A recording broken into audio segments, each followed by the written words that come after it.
Hello, and welcome back to Amateur Philosophers Play Games. I'm Noah, your host. I'm Justin, the gamer. And this is the show where we play video games and discuss philosophical ideas, problems, and philosophize about random topics.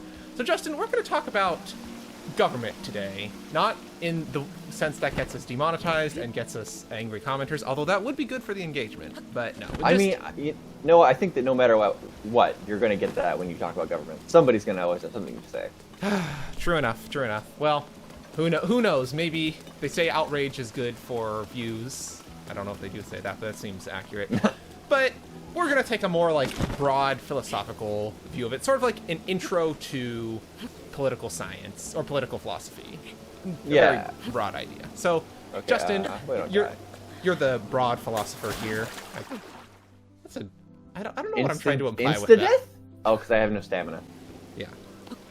So, yeah, Justin, you're the broad philosopher. Don't think too closely about what that means, because I'm not really sure myself. But, yeah. So, what can we learn about political philosophy? Try to condense an entire one-semester course down into a neat hour-long package. Yeah, I mean, there's... Ooh, a silver rupee. Money. Okay. Yeah, I'm glad I fell down here. So there's lots of ways that, a government can function, or lots of things that a government is. So when you think about it, what is government? Let's start there. What do you consider a government to be? That is honestly a good question. Whenever we're dealing with the topic, you always want to know what we're talking about. I think the broadest sense, government is a organization or a organization of people or people who follow certain rules or certain laws to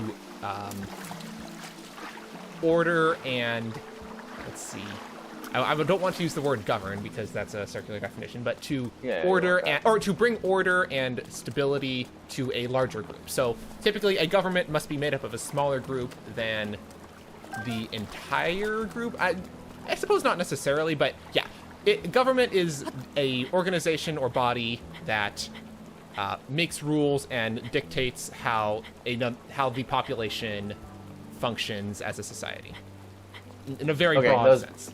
That was very wordy, but I think I get what you're saying at the end there. I think at the end there that it came through. It's an organization that dictates the lives of a population. Yeah, and this can be on a very small level, like say a small village, or up to a nation level, a nation of millions of people. So the point, it's the same principle either way. Obviously, the style of government does differ depending on the size of the population and how big the government will be, but it's the same idea. Yeah. Okay. Yeah, this guy doesn't want to talk to me for some reason. Aren't I like a god in this universe? You're a legendary hero from 100 years ago, and during the calamity, you kind of went missing, and then the calamity happened, and now you're back. What does this guy think he is? Anyway, so yes, I think that's a very good definition, because here's the thing, is that a lot of the times we think of government, and we think of it as needing to do good for the population, but that's not always true. Dictators are still a government. They're still a form of government. There are a few types of government that you usually learn about when you're in, I think high school. Or no, I guess I learned in middle school. No, I don't know when you learned about government.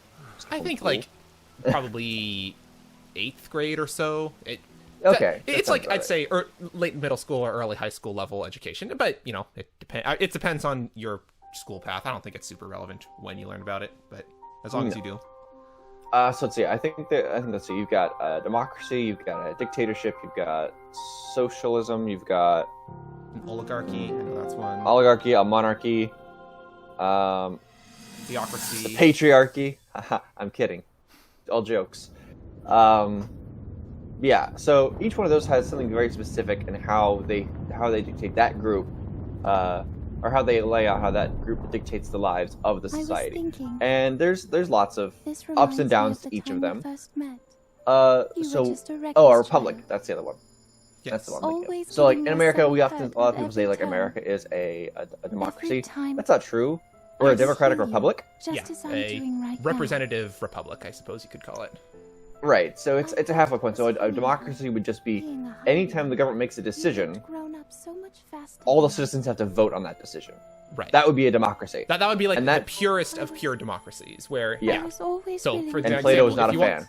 If you want to pass a law that says you have to stop 6 inches behind the stoplight or behind the stop sign, every single member of the citizens who are of legal age and legal requirements, but that's money, would have to vote yes or no on that. You would tally up the votes, and whoever had the majority wins. Now, obviously, I think it's pretty clear to see a truly pure democracy doesn't work for large populations. You could maybe get away with it for like a village of a few hundred, of maybe 100 people. But even then, you still probably want to have like a village mayor to expedite the process. And you would you would only bring together the full democracy vote for major events, like whether or not to send people off to war or whatever. Maybe things can go back to how they used to So, be when we were young. And then the other option is a republic, which is the other half of what America is. So a republic is a representative democracy, meaning that you elect people and then those people make decisions. Yes. For you. And like you don't get a vote on like basically anything. Right. You get a vote on who gets to make the vote, as it were. So, for example, the American system is actually a little complicated because it has both the Senate and the House of Representatives, which it's actually quite a neat little system how it balances out the fact that different states with different populations, larger populations in theory should have more vote, but also you don't want to have too large populations skewing the vote. But the point is, when you vote for your senator or your representative or your congressman in general, you're voting for someone who can make the decisions. And then Congress meets and decides, should we pass this law? What laws should we make? Should we pass this law? Should we go to war? Et cetera, et cetera. So I, as an American citizen of voting age, I don't get to make the decisions on whether or not that stoplight law is applied, but I get to vote for the people who will make that decision, in a sense. Yes. Sorry, I'm trying to figure out what I'm supposed to be doing. I'm supposed to give proof of something? I think I talked to this fish guy. I think maybe it's in your camera, like in the Shiga slate. Oh, that would make sense. Okay. Camera. How do I... It would be in... I think, like, you know, in the runes when you can switch between, like, the ice and the frozen. And... Oh, yeah.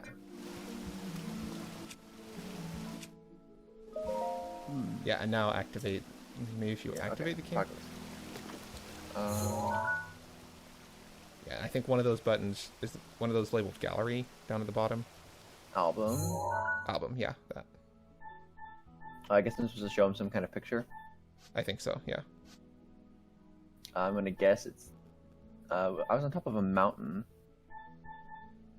This one? Mm-hmm. Maybe? I don't remember this part, honestly. These are all the... I remember. These are all the locations of your different memories, so if you can find these spots around Hyrule, you can trigger a memory like you just did. Oh. Okay. Okay, I really have to figure out what I'm supposed to do. Hold on, wait. This is sort of full lucky for us. Let me go ahead and show him the Zora Armor my father... Oh, I see. I'm supposed to put on the armor. Oh, I see. I mean, it's the armor that lets you swim with waterfalls. It seems pretty cool in general. Is that it? Do I not get pants? He didn't give me pants? I guess the Zoras don't need pants. I don't know. That's pretty lame, but okay. Okay. Anyway, so philosophy, politics. Okay, right, so in the US we have a bit of a complicated system, but we are a democratic republic, unlike what most people think. So, yes. Then there's monarchies, which are like what they have over in England. Or traditionally they had one. They did. Yeah, like the monarchy, it's kind of funny actually. The monarchy still does exist, but at this point it has actually no power, so that's not true. She has like one like trump card. I forgot what it is, but like she can walk into like the House of Lords and say something, and then like they all have to do it. Like, there's no questions asked. Something like that. I feel like I've read online about how the British monarchy still in theory has power, but it would be like a major political event and crisis if the royals actually tried to invoke it. So England to my understanding is effectively, I think it's also a representative republic, right? You have I think They have a constitutional democracy. Yeah, a constitutional democracy. There we go. That's what it is. So, anyway. So, yeah. But anyway, monarchy, so if you go back to the old kings and queens Middle Ages day, yeah. Monarchy, it's basically one person is in command and typically hands out... So one person is the head, you call that the king or the queen, and then that person typically gives titles to his or her trusted friends or advisors, and those people become lords and dukes and barons, and I don't know what all those titles are off the top of my head. It's quite a complicated system, but and then those people become the aristocracy, who sort of like are the middle managers between the king and the common people. Yes. So all of this to say, there's lots of different types of governments that we have available, and like obviously, like I said, we have the Constitution, we have the Democratic Republic. But I know so now we understand what a government is. What is the purpose of a government? Why do we have government? What happens if there is no government? Why do we need one? Yes. Well, like I said in the beginning in my rather long-winded definition, a government is there to in part impose order upon society, because government, or a lack of government, is known as anarchy. A just means without or not. I think it means without, and then narc comes from like the oligarch, monarch, essence meaning of government. So anarchy is no government, and it all, not coincidentally, anarchy in the English language is also a synonym for chaos, and every person for themselves. There is no order, effectively. Anyone can do whatever they want. There is no punishment for crime. No way of defending the nation against hostile enemy nations or other forces. No one overseeing the economy or roads or clean water or anything like that. So yeah, in many ways, a government's purpose is to care for the citizens in things that individual citizens cannot do, which is the most common ones would be crime, law and crime enforcement rather, and national defense, and public services that are not public services like water, public land, roads, things of that nature. Okay. So, wait, you're gonna be able to go that way? Yeah. So, the government's there to okay, I get to do my favorite Socrates thing. So, what's wrong with chaos again? Why can't I just do my own thing? Yes. Why do I have to have this big brother figure watching over me, telling me how fast I can go on a road? No, it's a good question. Which is too slow, by the way.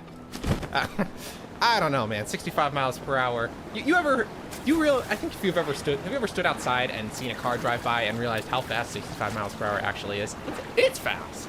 It is very fast. But anyway, that is a very good question. I mean, as philosophers, we shouldn't, whenever possible, we should not just assume things should be. It's good to examine them. And the short answer is, for those reasons I explained, I'll go over them one at a time. I think the main one, law enforcement. So, for example, say we don't have any government. Everyone's pretty much free to do whatever they want. That's cool. I mean, freedom is good. Freedom is good. I think most philosophers agree, freedom is a good thing. However, that does mean, let's say I live in my house. I have a shoemaking business. All right, I sell shoes. That's great. What happens if some criminals come in, 10 armed criminals come in and steal all my shoes? I mean, I'm not like out of shape per se. I used to take karate, so I could probably do okay in a fight, but certainly not 10 against 1, and certainly not if my enemies are armed, right, and have weapons. Mm-hmm. So I'm helpless, really, like literally helpless. I cannot do anything. In one day, by one act of crime from a few unsavories, my entire life is ruined. I now have no way of making money. I can't support myself. Either I'm probably going to starve unless I turn to crime, which, is not a good thing. And that's just one of the many problems. If, let's say I now turn to crime, I become a bitter, grizzled vengeance bringer, and I make it my task to hunt down and murder anyone who does evil in this society. Well, if there is no law enforcement, I am Batman, except I do use guns, and I do kill.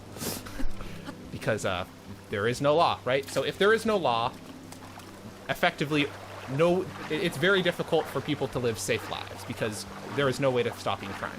Now, what a government does, law enforcement is a facet of government.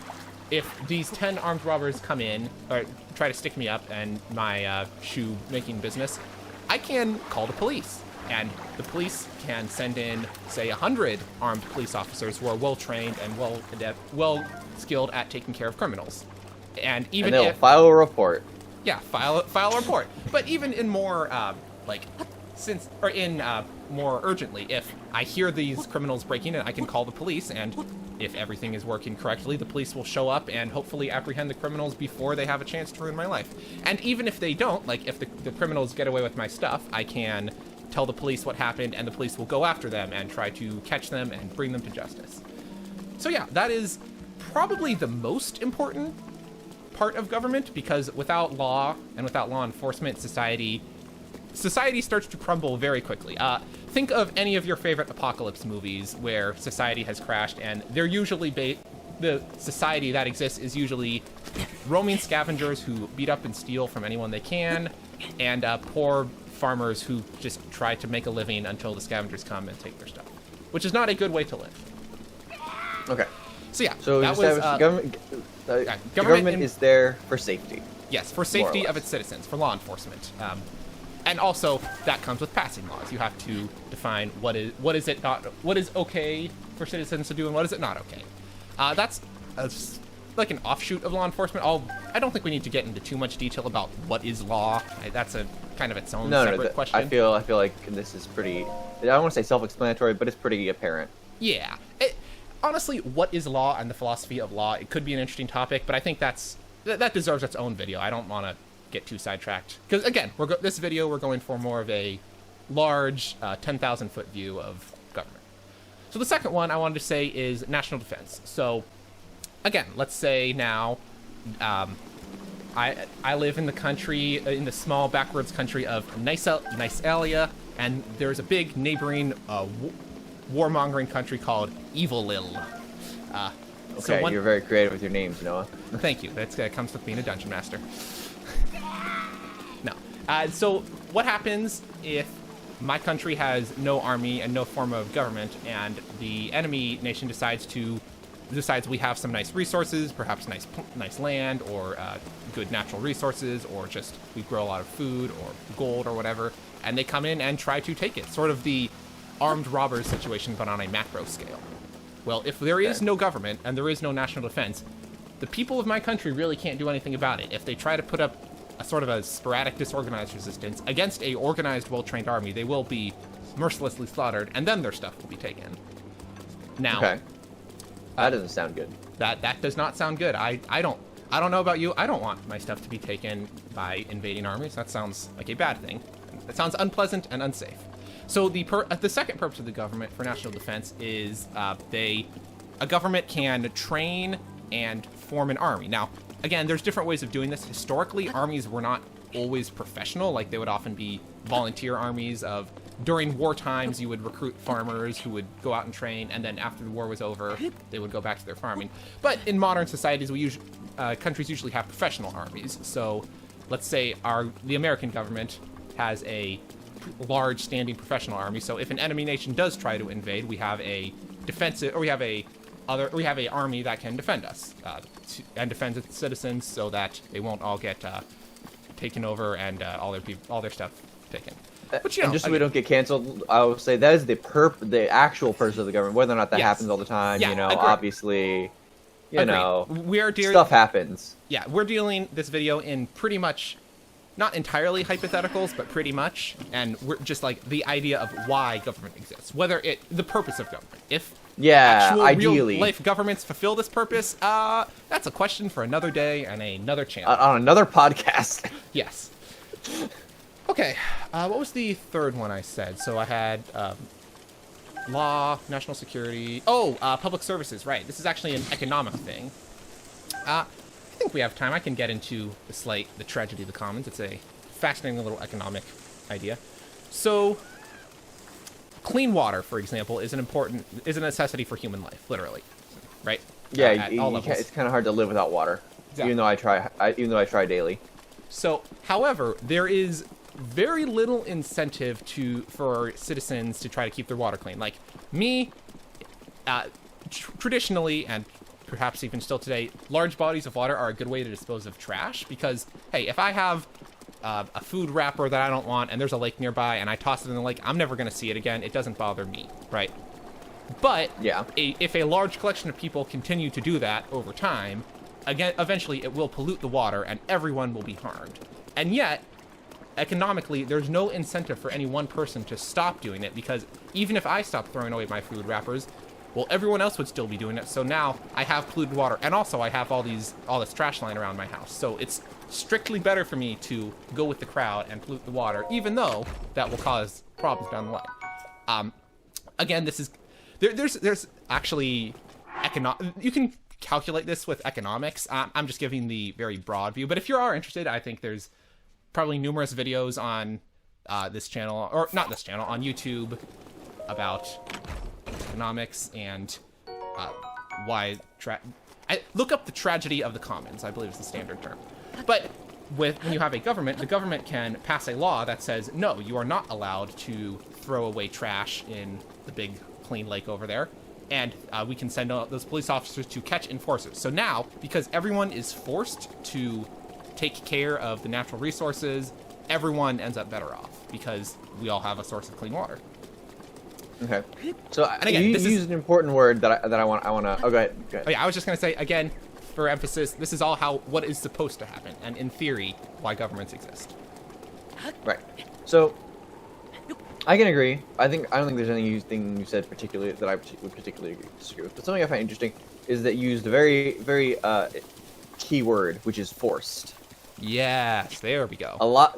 Which is a lot of times why people have problems with government. Like me personally, like I don't like the fact that I can't go 80 miles an hour on the interstate because, quite frankly, viewing 65 is too slow. Yeah, if you go 80 miles an hour, I want to do 80.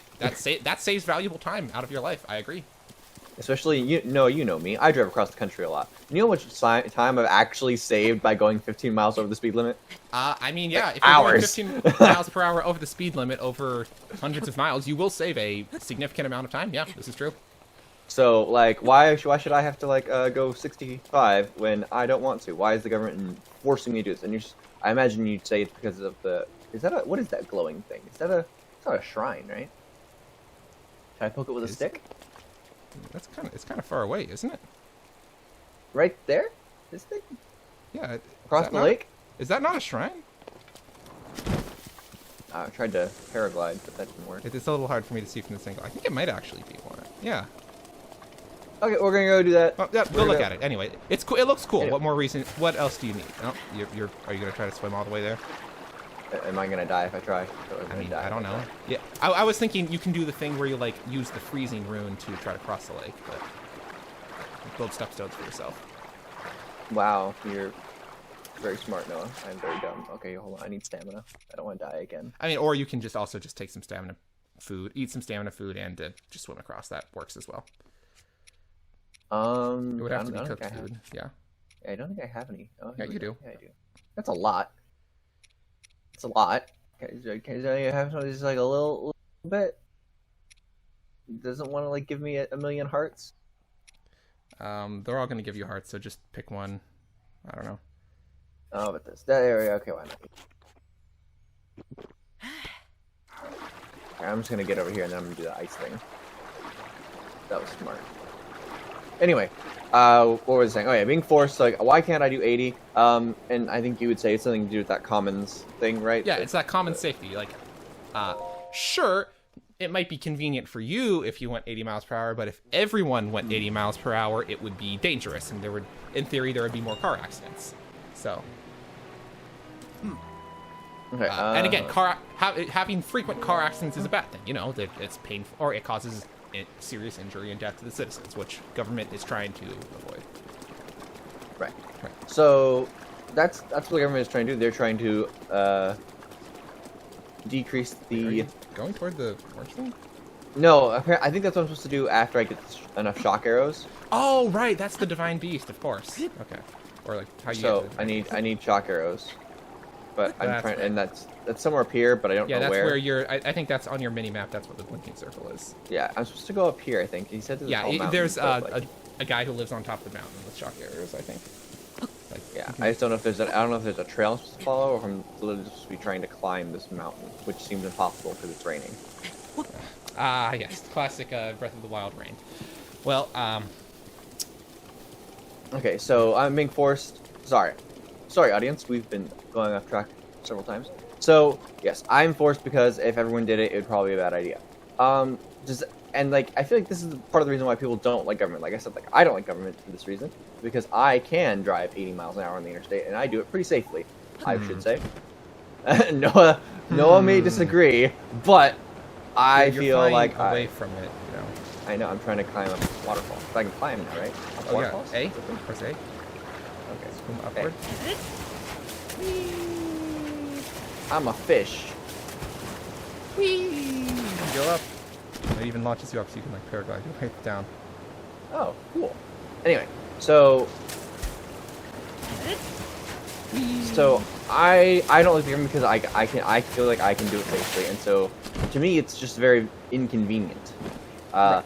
And then that gets in. Like, obviously, people might say like, "Oh, speeding is obviously a clearly safety one," but then there's other things that like, you know, I feel like that like people feel like they should be able to do, but the government says they can't, and then they hold some kind of like resentment against the government, right? Right. And so my question is, where do governments get their power? Now this could be obviously we have an answer for like where they are in America, like where government gets power. But there are lots of different areas in which the government gets power, and I ask, where should the government get its power? Right. Well, where does the government get its power? There's a few different ways of answering that question. I think one way, the most obvious way, is from the people. So, in a ideal government, the people, the citizens of the government choose the government in some way and acknowledge that they give the government power over themselves for all the reasons we've talked about already.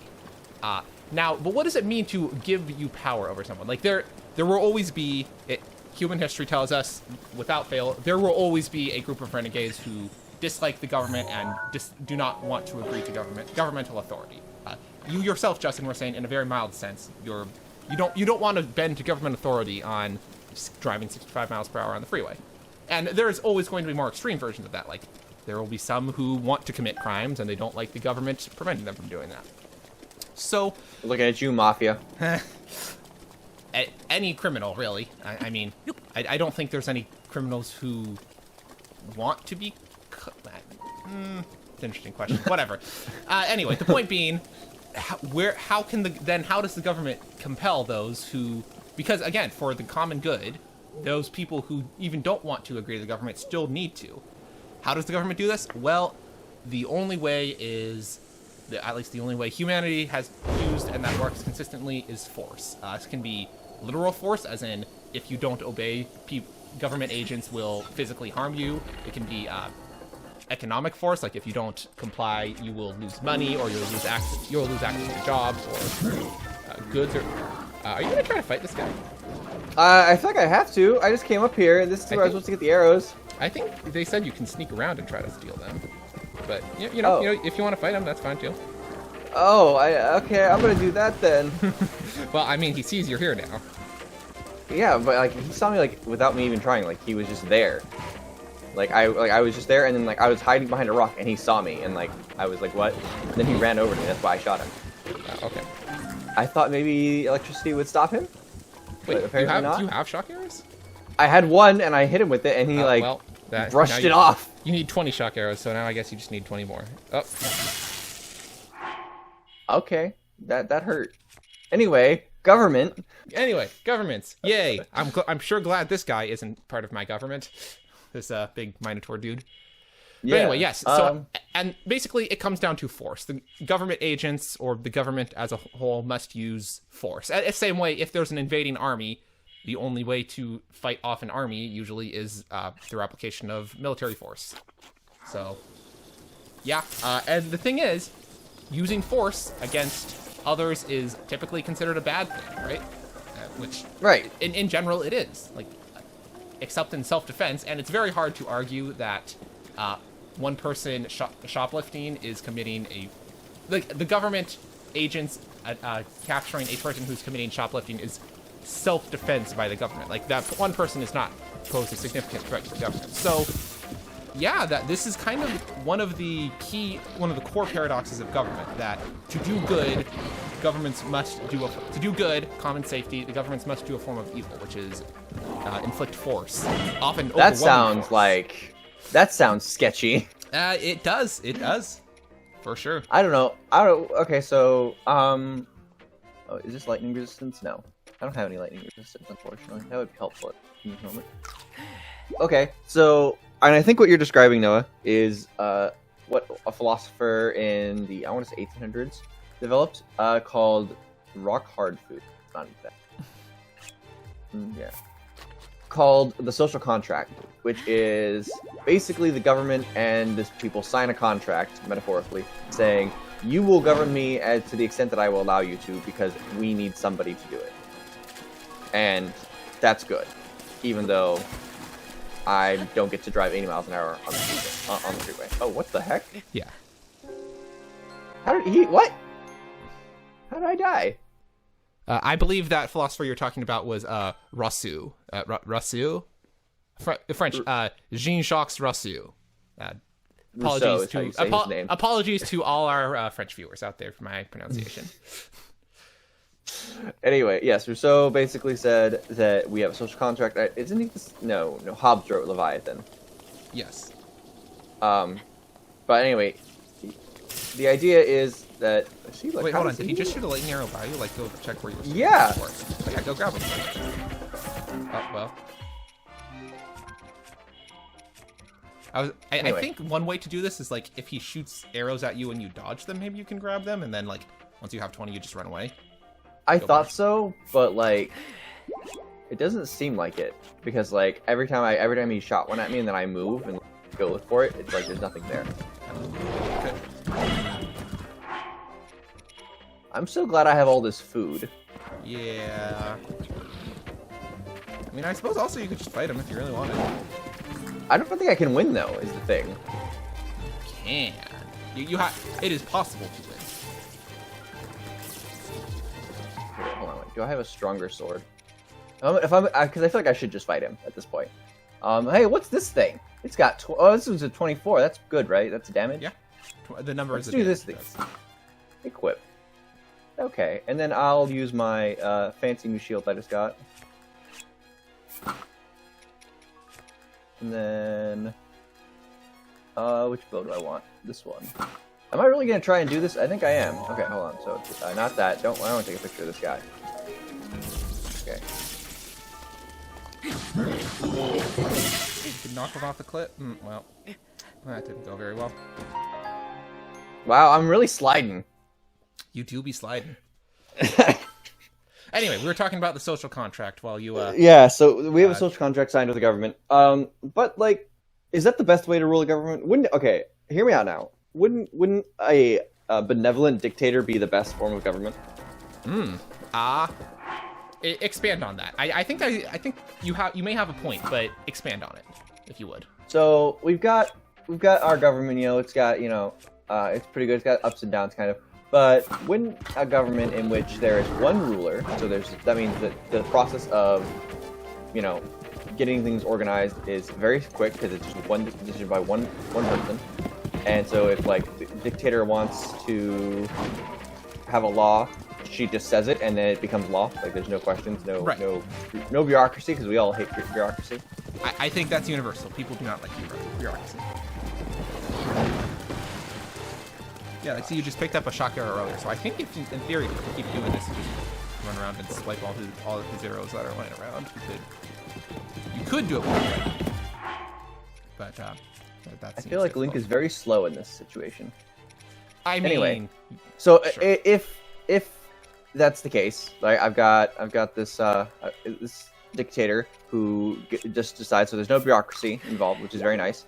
Wouldn't it be best for like her to just be benevolent and want the best for people, and then just make laws that do that? Yeah. So I think what you're talking about is we need to get into, for that point to make sense, I think we need to get into, so we know the why of government, now the how of government. So, for example, you want a government to be good, right? I don't think that's a particularly controversial take. But the point is, how does a government do its job? So again, for passing laws, which is one of the primary forces of government, how does a government pass the laws? Well, when you have a system like, I'll use the American system as an example, passing a law is quite a long and arduous process, right? You have to, someone has to come up with a law, a draft of it, and then you have to go to the Congress, and the Congress people have to vote on it. They all weigh in, try to come out with, argue, decide whether or not to vote on it. And then once it's passed, well, in America it goes to the president to be signed, but we're not even adding that much. We're just talking about in a total republic where without like an executive figure. And then once it's there, you have to start enforcing it somehow. And how do you enforce it? The government doing its job is how the government does its job is almost as big a question as what job should the government do, right? Right. So, yeah, I think what you're saying is,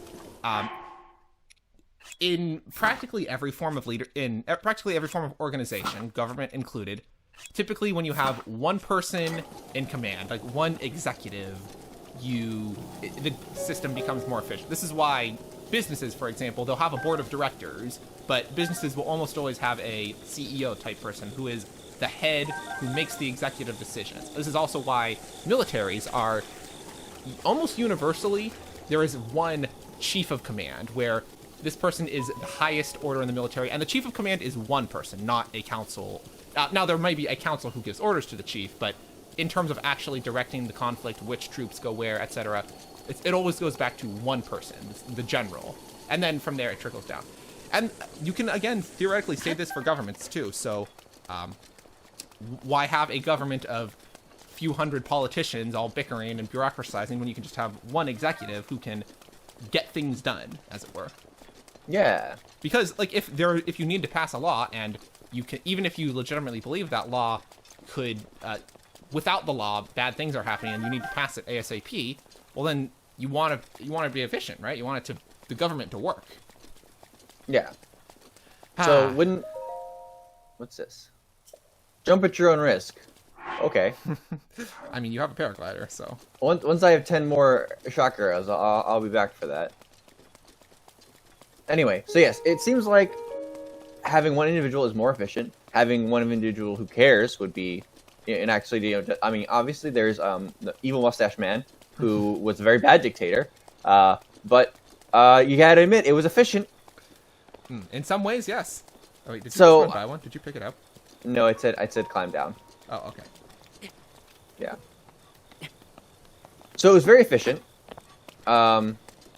And if you imagine like the anti-evil mustache man, so the good mustacheless woman,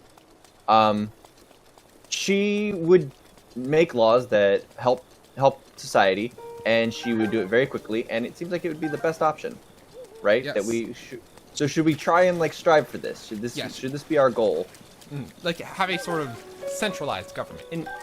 In fact, this is more or less what traditional monarchies are, where you have a government centralized around one figure who passes the laws, makes governmental decisions and national policy, and then that law is enforced and implemented by aristocracy and regional governments, etc. And in theory, one would think if you can find a good, just, intelligent, wise, benevolent dictator, yeah, this would work great. How do you find, Justin, let me ask, how does one find a good, just, wise, benevolent, intelligent dictator? I think I could do the job pretty well. Just give me all the power. That is a bold claim, but yeah, I feel like I could do it. Oh no. Yes. Well, how many shock arrows do you have at the moment? 16. I need 4 more. Okay. Nope. No. Okay. I'm glad it didn't kill me. I'm very bad at getting my buttons confused. One thing you could do is like run away for now, save so that you'll have 16, and then come back, and even if you die, you won't like reset back to 0. That's a good idea. Can I save in combat? Because I don't want to have to run away. I guess you could. You should be able to. Ah, yes. Save scumming, the gamer's oldest trick. Okay, save. Yay. I'm not. I never claimed to be a professional gamer. Okay. Okay. Okay, well, I wouldn't like necessarily save now while you're on one. No. I was just on that. But anyway, and also there is that.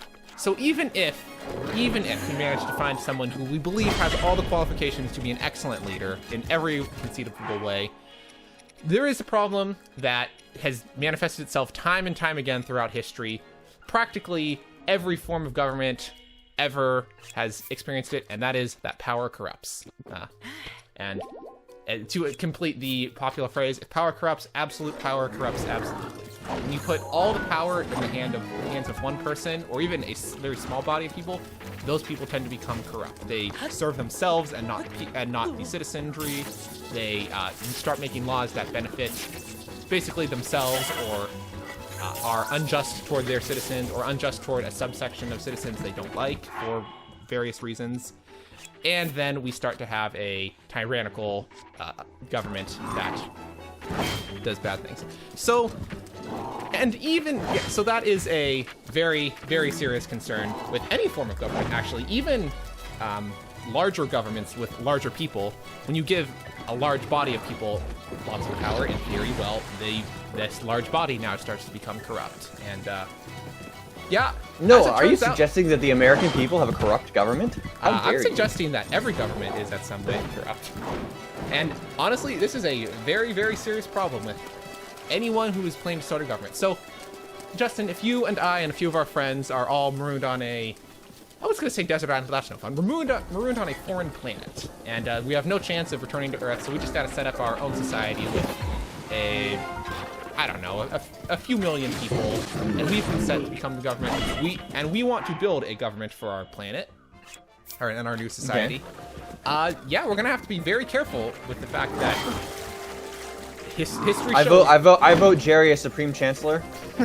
Yeah, the exception, and there is also the problem that even if by some miracle we find a leader who isn't corrupt and doesn't become corrupted, what happens when this leader is no longer able to lead? Because they retire, or they die, or perhaps they're assassinated by someone else who covets the position, and we get a new person.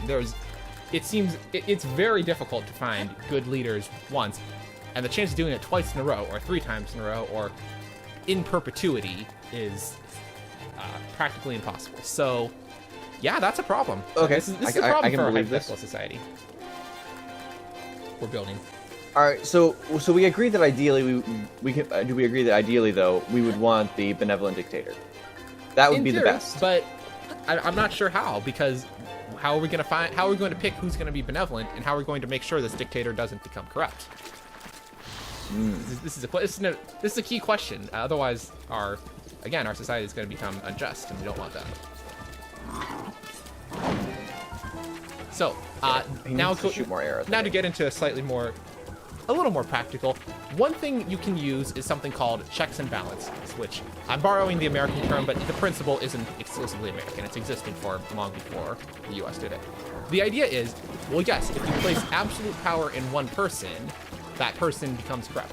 But if you balance the power, say this person has authority in one area, but that authority can be taken over. Say, if the citizens all agree that this person is terrible, the citizens can vote to remove this leader and replace her. That diffuses the power. So now there's not absolute power in this leader. There is some power in the citizens. Or in lawmaking, for example, you could have some forms of laws can only be passed by this leader, and other forms of laws can only be passed by a different leader. Or perhaps the two leaders have to agree on a law. And okay, so now we're starting to diffuse the power and, in theory, diffuse the corruption. And there's other ways to do it too, as well. Because again, let's say we had two semi-absolute powers. That doesn't actually make sense. But 2 authorities. Well, they just need to start colluding, and then we're back where we started. So we start introducing, say, term limits. So what if we say, well, yes, rulers tend to become corrupt if they rule for too long, so we'll just make it so they're only allowed to rule for a year, or 5 years, or 10 years, or whatever, so that once they start, even if they do start becoming corrupt by the end of their term, they're out, and we can replace it with someone newer, more idealistic, more uncorrupted. And okay, now, so this is a cool idea, but then of course you have the problem of you want someone to be you want leaders to be experienced, right? And you can't get experience if we keep rotating out our authorities every few years. We're going to have inexperienced authorities, who might accidentally create bad laws. So this is a very complicated problem that many peoples and many governments have tried to solve over the years. And if we ever next time we find a perfect society, I'll let you guys know. But notably, don't hold your breath. Yeah, don't hold your breath. Notably, I will say the founding fathers of America did when you read the Constitution and read the debates when they were they were like, okay, we became free from the British government. We've seen all the damage the British system can do. How can we avoid this?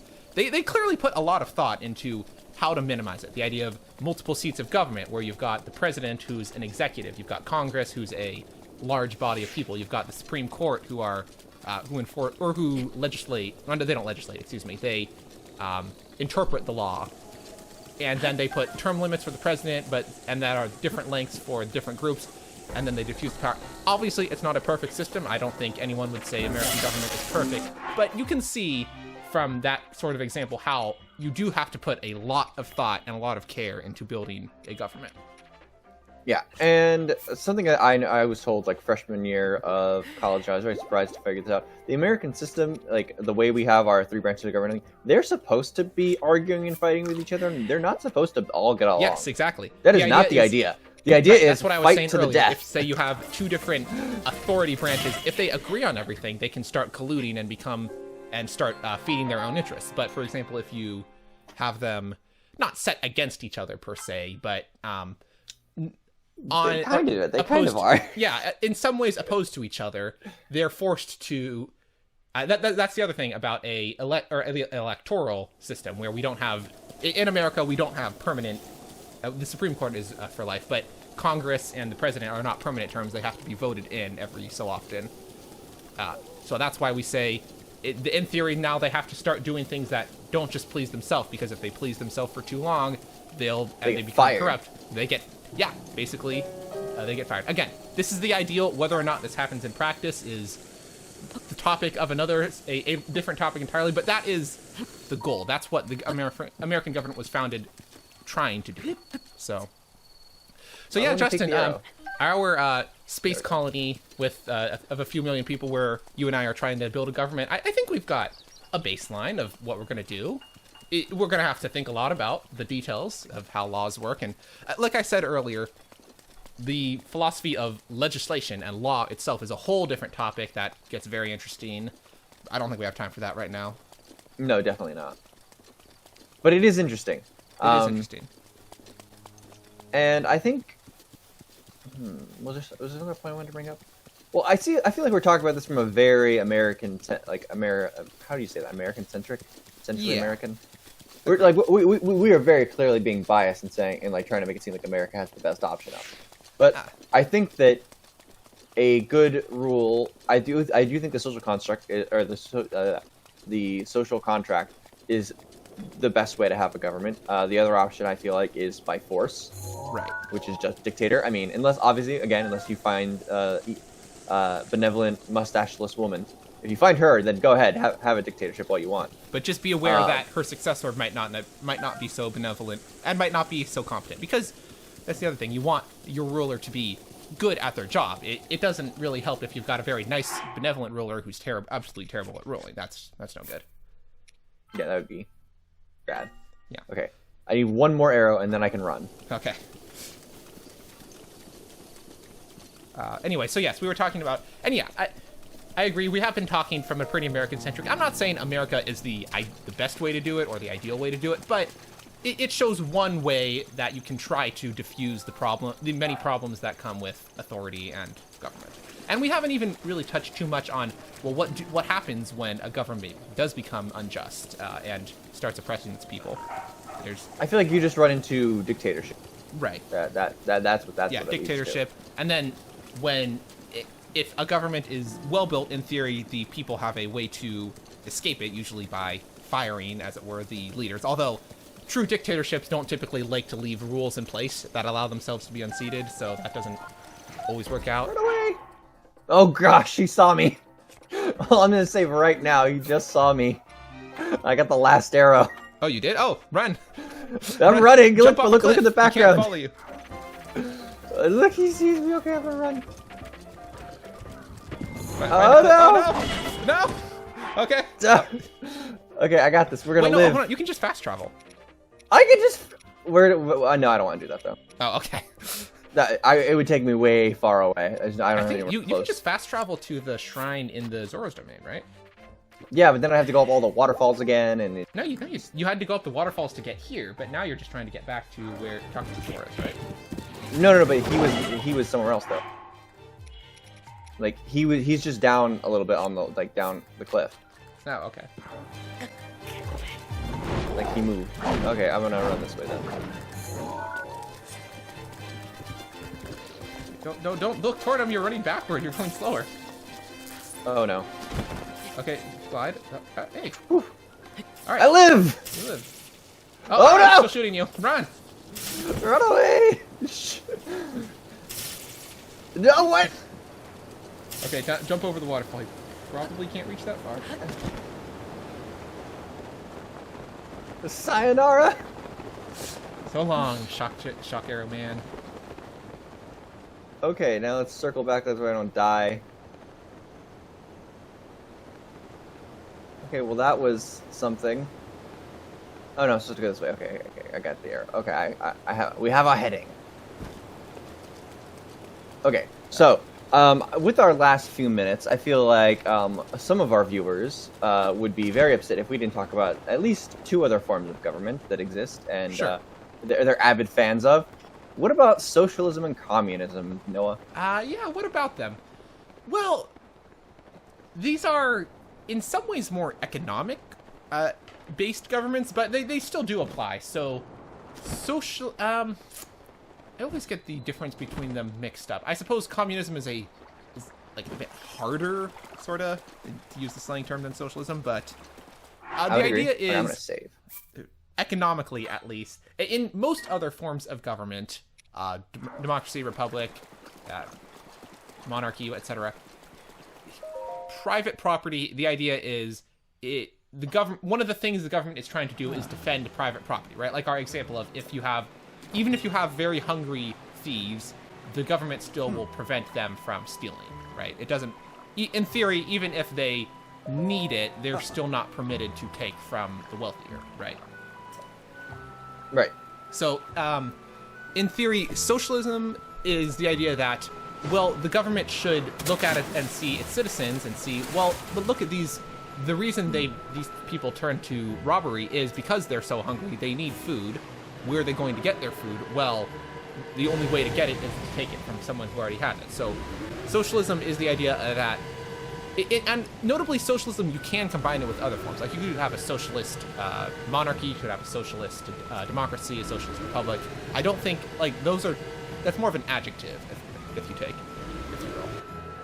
Yes. If that makes sense, right? I think so, yes. Yeah.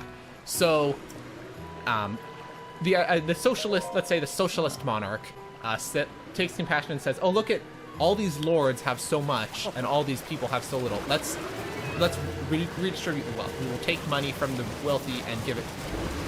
And yes, yeah. Which again, this does sound like a very good idea. I agree. The government should in theory care about all its citizens, not just the wealthy ones. A government that cares only about its wealthy citizens is, we would generally consider that unjust. But there are other economic problems that come when you try to forcefully redistribute wealth like this. Again, this is a whole long topic, but to get into some of them, it creates negative incentives. It creates incentive to not work rather than to continue to work. That's a major one. It also tends to be very open to corruption because this kind of government requires lots and lots of bureaucracy to administer all the taking and redistributing of wealth. And these bureaucrats are in a very easy position to, say, keep a little money for themselves or to exclude themselves from taxes, because that's typically where they get it. We didn't talk about tax at all, which, again, that's its own thing. There's so much to talk about in theory. Yes. Sorry, I'm fighting a divine beast. Oh, I am. I'm in the zone. I get it. I will just continue to monologue while you do that. Yes. Hold on, wait. How do I? All right. Aim down. No, what the? That was okay. So yeah. So communism. I think you said you have trouble with the definition. I think the key thing is that you're right. It is a harder version of socialism, and I think the key difference is that in communism there is no government. We have gotten rid of the government entirely, and now people just do things because it's kind of like a commune. Is how I've always thought of it, and so you do things because, well, that's the good thing to do. Right. And like now you don't need a government telling you, oh, don't drive 80. You just know now, don't drive 80 miles an hour. That totally hit it, right? Can look up. What's that ice? Okay. But anyway, yes. So that's the key difference, I think, is that in communism there's no government. There's also no state. There's no religion. Lots of other things that like there are none of. I mean, strictly speaking, communism in theory doesn't require a lack of religion, although it does frown on it because religion usually requires religious leaders, which is a form of government, which can be a form of government itself. So I see your point. But yeah, then again, communism. Again, that sounds very nice, but that also does run into the problem of human history and experience tells us that there will always be evildoers. Humans who do evil and try to steal or murder or commit other crimes. And again, this gets back to the question of, well, why does the government exist in the first place? Well, partially it's to stop those evildoers from doing evil. And also, so you have to have some kind of law enforcement, otherwise you again descend into anarchy. And then, well, once you have a government, then you have to say, okay, well then, what is this government going to look like? And then we're back at having a government and trying to figure out what government we want. So, yeah, again, that's a very broad example, and there's obviously much more nuance to get into than that. But from a broad perspective, those are a couple of the problems that you can have with socialism or communism, or socialism or communist societies. Yeah. So yeah, I agree that those are. But I think that as many people, like especially in our group, would say, it does seem that communism is the best. It's truly the best option because it is the one where you have the most freedom, and you get the best outcome. It seems like I did. I'm good at call me Deus. Yeah, I agree. And again, the theory of governments, there's a whole lot of in theory versus in practice. Like, more than I think in practically any other form of philosophy, the distinction between in theory and in practice for philosophy of government is pretty clear. Because in theory, communism is great because it provides a lot of freedom while also providing the most justice.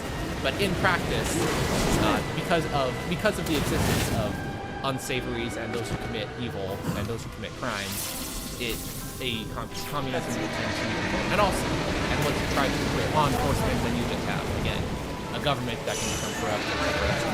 So yeah, again, in theory, and when you're talking about governments, you have to talk a lot about in theory versus in practice, and it's also important to keep in mind history, because humans have tried a lot of different forms of government over the how long is recorded history, like 4,000 years, something like that.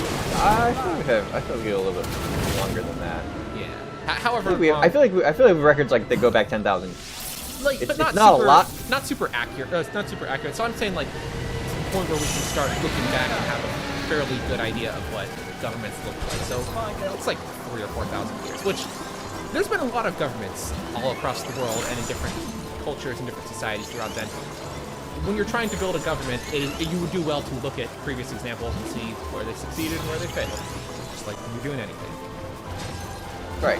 That's why I should watch YouTubers defeat this divine beast, because that would help. He's gonna catch me. Any shot? Okay. So yeah, that was quite a lot of talk about governments and the idea of governments. Anything else we need to say about governments, or are you just here to defeat the governance of this divine beast? I think once the divine beast, I think that's the start of the show, right? I think right now we've gone from the philosophy side to more of the gamer side of the. You know, actually, before we start, I do want to spend a minute to talk about what happens when governments become unjust, which unfortunately does happen quite a lot. If you look throughout history, that has happened many, many times. So when the government begins to oppress the people, or if the people believe the government is beginning to oppress them, which is not always the same thing, but it often is, how do we deal with this? What happens? Because a government has power. That's the point of government. It has, but those police officers who were preventing people from stealing your shoes are also, in theory, can be used to oppress you. Like if you try to protest the government, they can be used to arrest you and send you to prison or beat you physically or whatever other punishments there are. So how does one get rid of a bad government if and when that happens? The most common way is through something called revolution, which is where the citizens see their government and they become fed up and rise up almost always violently, although it doesn't have to be typically violently, and overthrow their government, usually killing off or banishing the former agents of power. And then now, once you no longer have once you have, this usually creates some sort of war, like between the government and its citizens, which unfortunately the governments do tend to win most of the time, but not always. And then if the government does win, then it typically just becomes more tyrannical and unjust. But if the people win, then it's a little more interesting. We now have a power vacuum, and these revolutionaries have basically have an opportunity to create a new government from scratch. Unfortunately, throughout human history, the tendency is people who are good at leading revolutions are not necessarily very good at the theory of how to make a government. So these people will be in a form of power, in how to create a government as a form of power. They'll typically put themselves in because I won the revolution. Seems like I should get to run it. Yeah, now. Exactly. Like the people who won the revolution are usually very popular with the citizens, so they have the popularity first of all, and then they now have power, and we have the old problem of power corrupting. So, unfortunately, what does tend to happen when revolutions are successful? Oftentimes, the new government that is set up is not noticeably more just than the previous one. It'll often be very different, but it'll be different form of injustice. And then, if this goes on too long, then a new set of revolutionaries will see that this government is unjust, rise up, overthrow it, establish their own government, and cycle continues. Perhaps one of the most obvious examples of this would be the French Revolution. You have the overwhelming, very oppressive monarchy that was taking far too many taxes and far too much resources from its people. People rose up, killed off all the aristocrats, and then which led to the Reign of Terror, which killed off a whole lot more citizens and innocent people. And then that was eventually overthrown. And I believe that it was the memory of the Reign of Terror that gave Napoleon his power. Who Napoleon became probably not quite as bad as the old French monarchies, but he still was not. I don't think was typically. I wouldn't vote for him for president. You know. Yeah, like Zora's domain. And then so. Yeah. Not trying to get too specific examples, but that's an example of how revolutions often, even when they succeed in the short term, they don't always work out in the long term. So, on that very somewhat depressing note, hey, you beat the Divine Beast. That's good. Yeah. Now I imagine I have to go inside and do stuff like. Yeah, I think you'll get a chance to save, and then once you go inside, it'll be like a dungeon basically, and then it's okay. I was it's kind of like the shrines where it's like I have to do puzzles and stuff, and then I imagine I get to fight Ganon. Yeah, but it's bigger than the shrines, obviously. So, we will cover that next week, probably. Yes, that is for next week after I save. Yeah, after it finishes this cutscene, of course. Yes, obviously. Hey, your tablet it likes the tablet. Yeah. Oh yeah, that's cool. You can actually, that's a good point. You can now fast travel. So if you want to like go get resources elsewhere, you can just run back here later. That I am so happy to see that this oh no, it says it's happy to see me. I don't know how I feel about that, Noah. I think that's the spirit of the champion, or it might be. Okay, no, this seems like this seems like it's on my side. It's good. Prevent you from getting lost. I need a map, apparently. Mm-hmm. Right? Oh, look, a map. The guidance stone there contains the information that you will need. Okay. Uh-huh. And then, All right. Now you should be able to save, and we're good to go. Same time next week, everybody. Yep. Yeah, anyway, so thank you so much for watching. Watching Justin go get shock arrows while we discuss the intricacies of cyclical revolutions and theory versus practice in governance. Please leave a like. Leave a like if you want a just government. Leave a comment on how you would build your government if you and some friends and a few million other people were stranded on another planet and you get to build one. And subscribe to hear more philosophy, I guess. I don't know. That's what we're here for. To hear us tear apart your governments in all their problems with the theory. Yeah. And with all out of the way, we will see you next week.